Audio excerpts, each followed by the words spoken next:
ഇപ്പം ശ്രദ്ധിച്ചാൽ ഈ പോഷകഗുണങ്ങളുള്ള ഇലകൾ നമ്മളുടെ വീട്ടിൽ തന്നെ നമുക്ക് വളർത്തിയെടുക്കാം. ഒന്നാമത്തത് ഓർഗനോ. ഓർഗനോ ഒരു നല്ല ഹെർബാണ്. ഫ്ലേവറിങ് തരുന്ന ഇറ്റാലിയൻ മെഡിറ്ററേനിയൻ ഡിഷസിൽ ഉപയോഗിക്കുന്ന, കൂടാതെ ഇതിന് ആൻറ്റി മൈക്രോബിയലും ആൻറ്റി ഇൻഫ്ലമേറ്ററിയും പ്രോപ്പർട്ടിയുണ്ട്. ഇത് പച്ചയ്ക്കും പൊടിച്ചും കറികളിൽ ചേർക്കാം. ഇതിൻ്റെ ട്രഡീഷണൽ ഉപയോഗം വളരെ വലുതാണ്.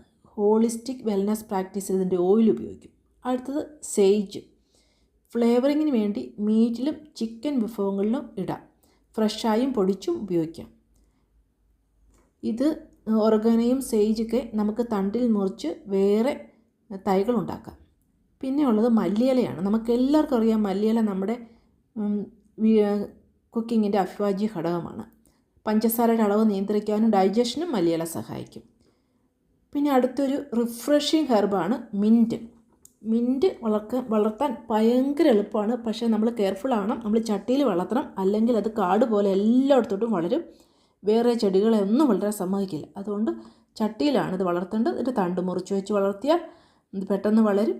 പിന്നെ ഇത് ഡൈജഷനെ സഹായിക്കും. ഇതിൻ്റെ അകത്ത് ആൻറ്റി ഓക്സിഡൻ്റ് ഉണ്ട്, മെന്തോളുണ്ട്. പിന്നെ അടുത്തത് ടൈം. ടൈം ഒരു ന്യൂട്രീഷണൽ പവർ ഹൗസ് എന്നാണ് അറിയപ്പെടുന്നത്. ചെറിയ ലീഫാണെങ്കിലും ഇതിൻ്റെ അകത്ത് പാക്ഡ് വിത്ത് വൈറ്റമിൻ സിയും ആൻറ്റി ഓക്സിഡൻറ്റും ഒക്കെയാണ്.